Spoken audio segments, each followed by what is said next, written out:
Welcome back. I'm Udar Pratap Singh. You're joining us on NewsX. Our big focus this hour: 62-year-old Hindu trader was hacked to death inside his shop in Bangladesh's Mymensingh district. The incident comes just 2 days before the country's parliamentary polls and raises concerns over the safety of minorities amidst a recent spike in violence. The victim, identified as Hussain Chandra Sarkar, owned a rice business named Bhai Bhai Enterprise at the Bogar Bazaar intersection in Trishul Upazila and was a resident of South Kanda village. The attack took place around 11 p.m. Trishul Police Station officer in charge, Mohammad Firoz Hussain, has said, according to police, unknown assailants hacked Sarkar with a sharp weapon inside his shop, left him there and pulled down the shutters before fleeing. Family members who were searching for him later opened the shop and found him lying in a pool of blood. He was rushed to Mymensingh Medical College Hospital, where doctors declared him dead. Sarkar's son, Sujan Sarkar, has said the family had no known enmity with anyone and alleged that the attackers also robbed the shop after killing his father. The killing comes amidst growing concerns over violence affecting members of Bangladesh's Hindu minority as the country heads towards parliamentary polls scheduled for February the 12th. The polls are first since the ouster of former Prime Minister Sheikh Hasina following mass protests in August 2024. The killing of Hussain Chandra Sarkar is part of a series of recent violent incidents involving members of the Hindu community across Bangladesh. In the past few months, several Hindus have been killed in separate attacks in different districts. Joining us live is Ambassador Bajpati Mukherjee, former diplomat. We also have Nikhil Chandwani, author and influencer, live with us. Rashmi Samant, author and activist, is joining us live. Sumit Peer, political commentator, is also with us on the broadcast. Ambassador Mukherjee, ahead of the Bangladesh polls, on the eve of the elections, actually, of course, this violence continues against the Hindu community. What are we to make of this fresh attack and the fact that it's happened just ahead of polling? This is clearly an attempt there to intimidate the minorities, and it's not just the Hindus who are terrified. There have been attacks on Christian minorities, on Sufis, on Buddhists, etc., etc. These are orchestrated attacks, and the attacks on Hindus in particular are because they feel that if they are intimidated, they will not come out and vote. They all have a vote, and they should vote. Even if the Awami League has been disenfranchised, some Awami League members are standing as independents. They have the right to do so. And every minority, every Hindu in Bangladesh, every Sufi, every Christian, every Buddhist, all those who've been discriminated against must go out and vote. And all these attacks are intended to intimidate them. Right now, the Jamaat is singing a different tune. They are saying that they want to have excellent relations with India. So does the BNP say that. And the Americans seem to have finally, they always do wake up only at the last minute, unfortunately. One day before the election, they are talking about building up a Bangladesh as a counter because they don't approve of growing Chinese influence in Bangladesh. This has been happening in front of their eyes for the last 1.5 years, including the kind of influence wielded by the Chinese and the growing coziness with the Pakistanis. So I would say that I hope that there will not be more attacks tonight and tomorrow morning as Bangladesh goes to the polls, but you can't rule it out. But I would still hope and pray that these terrified minorities who stayed back in a Bangladesh that was created because culture, language and civilization were supposed to be more important than religion. That's why they stayed back in the secular Bangladesh created by the father of the Bangladesh nation. And today they realize that those who perpetrated the genocide on them are now hand in glove with Muhammad Yunus and his interim regime, and could very well be hand in glove with the regime that comes. In other words, the very foundation of Bangladesh, that culture and civilization is more important than religion, has been hacked and undermined, but the tree is not yet dead. It could be brought back to life. It all depends on the outcome of the elections tomorrow. As somebody whose ancestors come from that fertile green land, from Dhaka Bikrampur, I hope and I pray that Bangladesh comes back to normal as it used to be and as we hoped it would be after its creation in 1971. Uday. All right. Let me, in fact, yes, take that to you as well, Nikhil, on whether this will be kept in mind. These kind of attacks that we've seen by the electorate of Bangladesh, the voters tomorrow, when they cast their vote, will they pay heed to this violence or not? Sir, I agree with Ambassador Mukherjee, ma'am, but I also want to add that the future of Bangladeshi Hindus, it is extremely dark and it is painful beyond imagination. I am in touch with many Bangladeshi Hindus. They have lost their sisters, wives, kids to radical Islamists, and this actually feels like 1970s Pakistan when Ziaul Haq announced this radical Islamization policy that gave mullahs full right to forcefully convert Hindus, Buddhists, and Sikhs and physically assault them in ways that I cannot really say here. And every day since then, three girls are kidnapped in Pakistan, mostly from Sindh. And I feel Bangladesh is also going in the same direction. Bangladeshi Hindus, they are being used as living hostages by the radicalized population over there. Hindus are being killed to appease the radical Muslims. Hindu shops, they are being looted, and police, they are not taking any action. They are not acting on the complaints because that's what the radicalized politician in that nation wants. And I feel the only way those living hostages are Bangladeshi Hindus, sisters and brothers can survive this scary future is by staying united. We have 1.5 crore Hindus who are living in Bangladesh, and if they are united, they will be seen as a possible vote bank, and politicians will only then take them seriously. I really agree with Ambassador Mukherjee, ma'am, that tomorrow it's time for Hindus to unite. It's time for Hindus to come together and vote for a secular government for the future, or else the situation will be same as what we have seen in Sindh. Yes, indeed. Let me take that to you then, Rashmi Samant as well, because there's been this spate of attacks. These are all unfortunately part of a pattern, Rashmi. These are not isolated incidents, it's part of a pattern. And the fact that it can happen 48 hours before polling, when obviously security in Bangladesh is at a heightened state, tells us about the situation that exists in our neighborhood. Well, Uday, I think post the ouster of former Prime Minister Sheikh Hasina, there has been an unprecedented increase in the sort of violence that the Hindus have been experiencing in Bangladesh.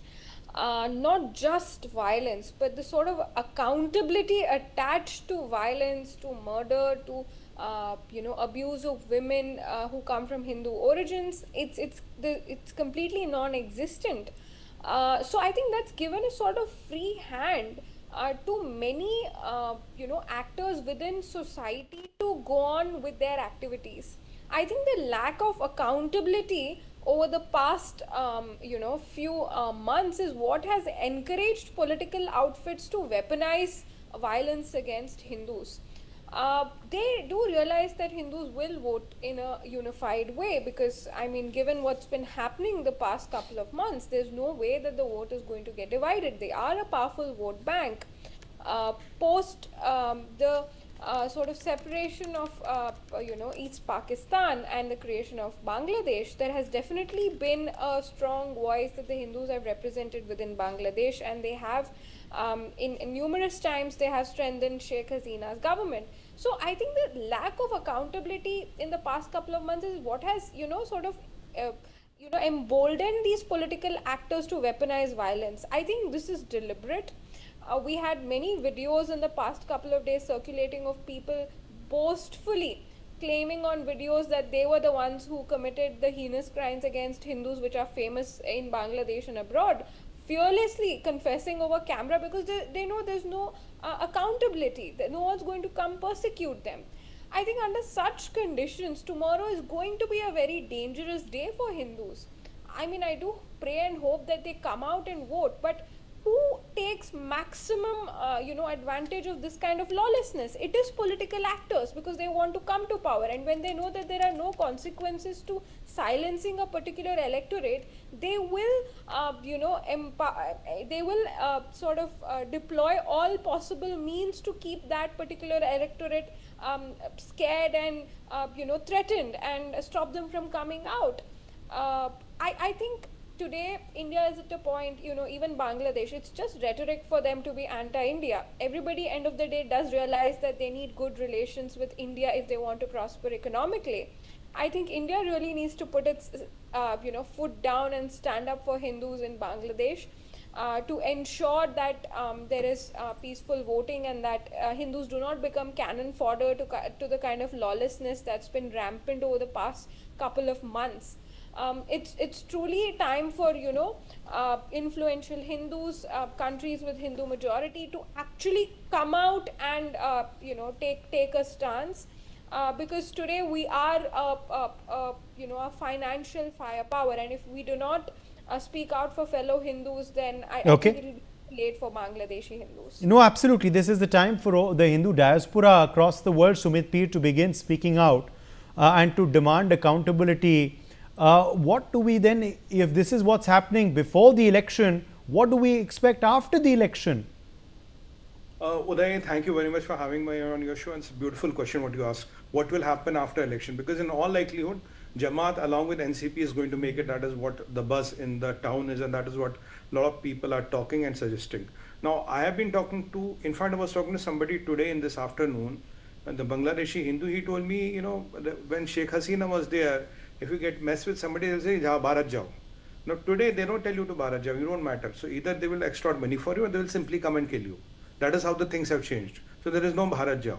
They'll just kill you or extort. If you can't pay the money, they will go and come and kill you. So if you even commit, if you say a thing which goes against their ethos and all, they will come and say, come and eliminate you simply. Look at that Jamaat leader. What was his name? Shah Alam or somebody. So he's a beard mullah. He was talking a couple of days back that the state of Bangladesh will be run as per Quranic principles. It was the only secular Muslim country. So it will be run as per Quranic principles. And now if we come to the power, we are 80% Muslims, then infidels means everybody except a Muslim, has no role here. They are not, so in a way he's saying all the Hindus, Sikhs, Jews, Christians, whoever is an infidel, as per them, is a second class citizen, and they will have no roles here. They will have no rights here. They will be living at our mercy as and when we want until the day we want. And the problem here is that the Jamaatis, we know what they're up to. We know their access to Pakistan. We know their links to Pakistan. The time has come that between Bangladesh and India, there should be a buffer created that anything happens here, Bangladesh is responsible. And somewhere down the line, just below the chicken neck, you have to cut this Hindu dish, wherein Hindus, Sikhs, Jains, Bauds, Christians, Parsis, whoever are the minorities there, are given that complete protection there. They get their due land, they get their rights, and that is how you're going to control it. Because even Hindus were scared of BNP, forget Jamaat. Jamaat and students is the most dangerous combination which can come to power. The solace was Sheikh Hasina. She is unfortunately not there. She is not in the game. Now there are some independents which are coming up. And if you look at the constituencies today, there are hardly 30% of the 30 constituencies where the Hindu vote really matters. That too if it's a triangular election. If it's a binary election, then even maybe 4 to 5 constituencies where it really, really matters. So if you look at the collective voting power of the Hindus, when it's a binary election between BNP and Jamaat has the NCP, the students with them. So if you look at the election matrix today, it is between BNP or Jamaat practically. So in that scenario, how much will Hindu vote matter? How much can they even vote en masse? Barring a few constituencies, what kind of an impact and create? That is a dangerous situation. And if you see the trends of murders which are happening Uday Rao, they are killing people for nothing. किसी को भगा भगा के मारते हैं. Somebody, there's a Muslim who fills the petrol. The Hindu operator says, "Saab, paise to do." You run the car over him. Somebody has to jump in upon to himself. Somebody, you put 2 bullets in the head. You enter a shopkeeper, you stab him and put his body there and shut down the shutter. What does that talk? That talks of blatant genocide. That talks of terror. These are not killings now. This is terrorizing the Hindus, that either you convert or you possibly leave, because there is no political saver for you. The saver which has to come and which has to really salvage the situation is Bharat at right point of time, because these Hindus, unfortunately, after a few years, if we don't do it, either they would have converted or they would have been the eventual casualty. Look at the Hindu numbers, how fast they're dwindling. Only in Bangladesh, we're still talking of some 7-8%. What happened to Hindus of Afghanistan, Pakistan? Everywhere the Hindu population has been going down. And whichever government comes to power, they will all tell you all the sweet things, they will tell you all the good things, and at the end of the day, Look what changed between Sheikh Hasina and today is the political patronage. Is that killing, sorry, I have to say that, looks like killing Hindus has become a national sport in Bangladesh. And that is what it looks to be today. By kisi bhi baat pe, anything goes wrong, you just go and kill a Hindu. Tomorrow you will have some problem with the Islamic country here, you will see some Hindu getting killed in Bangladesh. This has become as direct as that. And the whole world is keeping silent. Unfortunately, United Nations, everybody is keeping silent. But the time for Bharat has to come where you rise to the occasion and you find a practical solution, a military solution, a diplomatic solution, whichever you deem fit to go intervene and save these Hindus. Because unfortunately, the way things are going, 5 years down the line, Uday, if there's a next election and Jamaat come to power, then I don't know, will we even talking about the Hindus of Bangladesh, or would they have become like those snow leopards which no longer exist, which have become extinct? That is the paradigm we are looking at, and that is the question we have to answer ourselves. It is on the collective conscience of 1.3 billion Hindus which rule across the world. How do we want our 1.5 crore brothers and sisters of Bangladesh to be tortured, to be slaughtered, to be killed every day, temples to be burned? And what happened to that? Our Shakti beats. They have taken the Taj of Ma Kali. They never returned that. What happened to their shops? What happened to their villages? What happened to their houses? Pattern is very simple: burn the shop, loot the village, rape the woman. That is what has been happening. And it has become widespread here. Now they simply come and kill. They simply come and kill the bread earner. Then we will leave you option: either you convert, or you kind of dance to our tunes. Now, I mean, it's a very dire state. I have seen a lot of protests from Bangladeshi Hindus. They literally have no hope. They have no hope because they can't fight the Yes. mullah. They can't fight the government unless and until we do something. Their destiny is sealed. India is going to be looking at this election very, very closely, Ambassador Mukherjee, and of course the result as well. How can we work with the new government to ensure that this does not continue? Well, it depends on who's the new government. On the eve of partition, Gandhiji went to Noakhali to reassure the Hindus there, the women had been raped, and the Hindus were terrified. Gandhiji went with his old goat called Shanti. The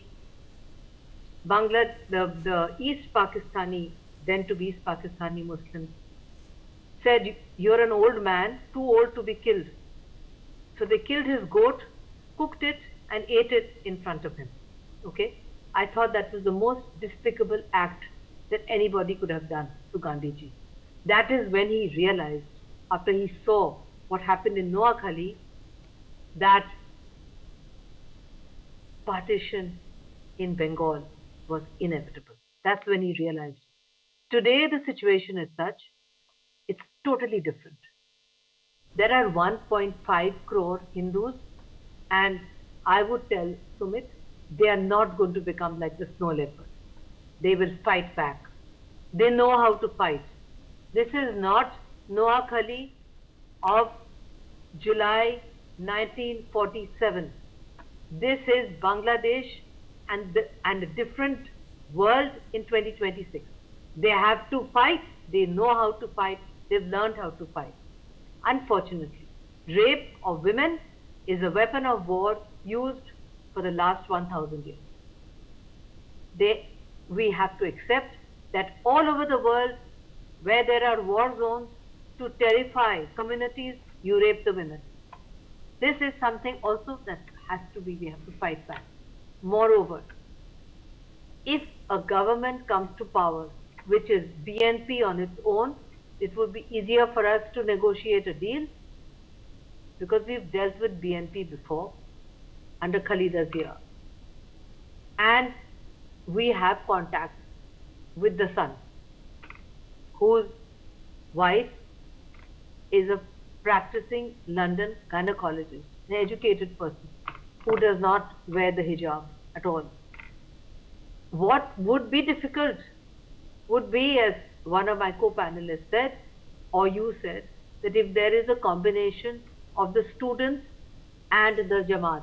That doesn't seem likely because the students have only 2%, are only 2% in the popularity polls. But what matters is to make an environment safe, because these 1.5 crore Hindus have nowhere else to go. We can't let them in, then we will lose our northeast, our Siliguri corridor, and what remains of West Bengal. We can't let them in. On the other hand, we can't stand by and see them being tortured, raped, killed. It's a very, very complicated situation, which is why I would say we can't go into Bangladesh right now. We don't want to get trapped like the Russians in the Ukraine conflict. This is not a situation like it was in 71. And then we don't want to have Pakistanis coming to their help. Myanmar is in a mess. And the situation with China, which we are trying to rebuild, is tenuous. And Trump is very temperamental. This is not the time to go in and carve out any land. This is the time to use other weapons. For example, those unpaid electricity bills, which would cut off electricity to half of Bangladesh. The cheap imports that they get from India. And the Ganges Treaty renewal. Yes. Simple. Yes. Those are the weapons we should use Okay. first. Okay. And only resort. Okay. If nothing else works, we do All right. it. All right. I'm afraid we've run out of time. I'm going to have to leave it at that. My thanks to our guests for joining us on this discussion.